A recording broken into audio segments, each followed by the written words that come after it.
Vraiment, on le sent par rapport à la vente. Ça ne se passe plus comme avant. Oui, elle est très nette. Hein. Elle est nette. Oui.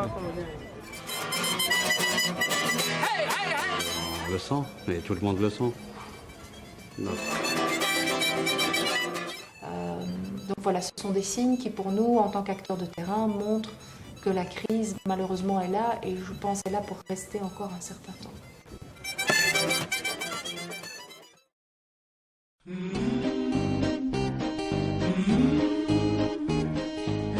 y a un phénomène qui est tout à fait nouveau, qui est la pauvreté chez les jeunes. Donc historiquement, les petits riens accueillent plutôt des hommes adultes de 20 à 60 ans dans une maison d'accueil et on a tout un projet autour de réinsertion.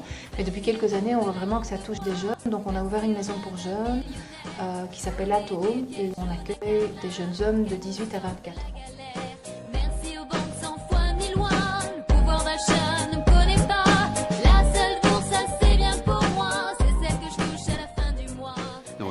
Ça fait, disons, 3 ou 4 ans, il y a une nouvelle clientèle, une clientèle de la classe moyenne qui vient s'approvisionner ici.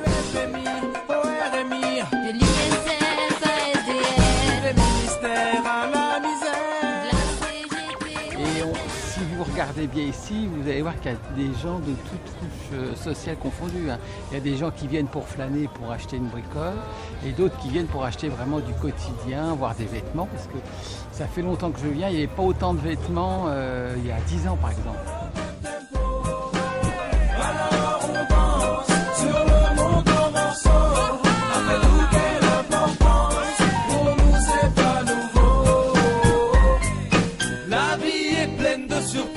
Surtout pour ceux qui connaissent la crise.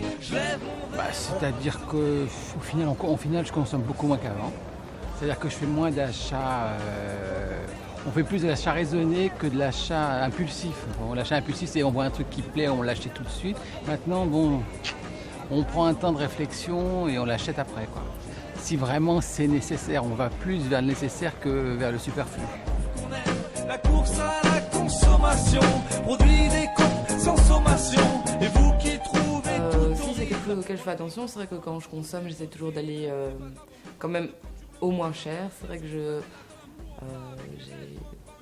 c'est vrai que je n'ai pas tendance à acheter tout ce qui est bio, tout ça. C'est vrai qu'à ce niveau-là, j'ai pas. Mais c'est vrai que je remarque quand même que beaucoup de prix changent et que j'ai encore des souvenirs. Bon, c'est vrai d'enfance. Je ne suis pas si vieille, ou peut-être si. Je ne sais pas si c'est normal, mais c'est vrai que je trouve qu'il y a beaucoup de choses qui augmentent et quand même très vite. Enfin, je me pose la question, c'est vrai que je ne suis pas une experte, mais si au niveau de ce que gagnaient les gens il y a 10 ans, est-ce que c'est vraiment proportionnel à l'augmentation des prix actuellement, que ce soit les prix des produits de base, de consommation, ou même le prix de l'eau. Ils n'achètent plus. Il n'y a plus beaucoup d'acheteurs. La plupart sont là juste pour le plaisir des yeux. On liquide en euros, c'est pas cher. On réinvente, on est obligé de liquider en euros. Ils achètent le strict minimum, le strict nécessaire.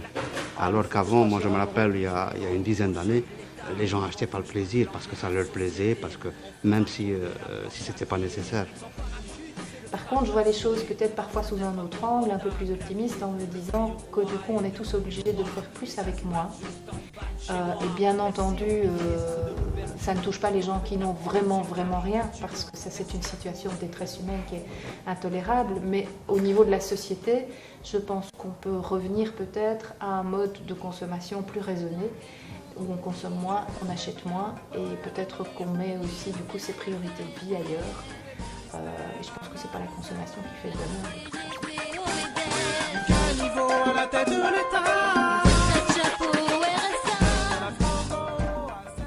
Il y a quand même des choses qui font un petit peu peur. Enfin, quand on parle souvent d'une crise maintenant, est-ce qu'elle existe? À cause de qui aussi elle est due?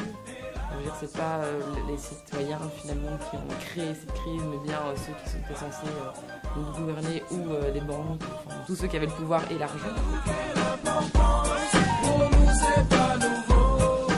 Ça va être dur, hein, parce que comme je voyage beaucoup, je vais dans d'autres pays, c'est partout pareil. Hein. Les gens sont tous logés à la même enseigne, malheureusement. Je Je suis plutôt de nature optimiste, sinon je ne serais pas là. Ce que je fais n'aurait pas beaucoup de sens. Et en même temps, je suis assez réaliste. Quand je vois les politiques qui sont menées aujourd'hui et qui sont vraiment des politiques d'austérité, alors bon, on sait que c'est pour forcément redresser la situation économique et surtout en grande partie qui a été aggravée par la crise des banques. Je pense qu'on est quand même encore parti pour quelques années où les dépenses publiques vont être restreintes.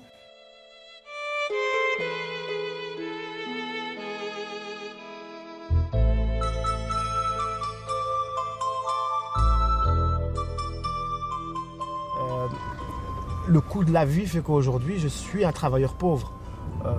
Je pense qu'il faut être rusé, il faut vivre un petit peu économe. Je pense qu'on n'a pas le choix. Hein. On a de la chance de vivre dans une grande capitale, dans une grande ville. Et donc du coup, on a accès à des marchés, on a accès à des produits qui sont bon marché. Hein. Mais mon plan à moi, c'est ça, c'est privilégier la seconde main aussi. Et on vit dans des sociétés, en tout cas, où on vit dans la consommation, d'une certaine manière.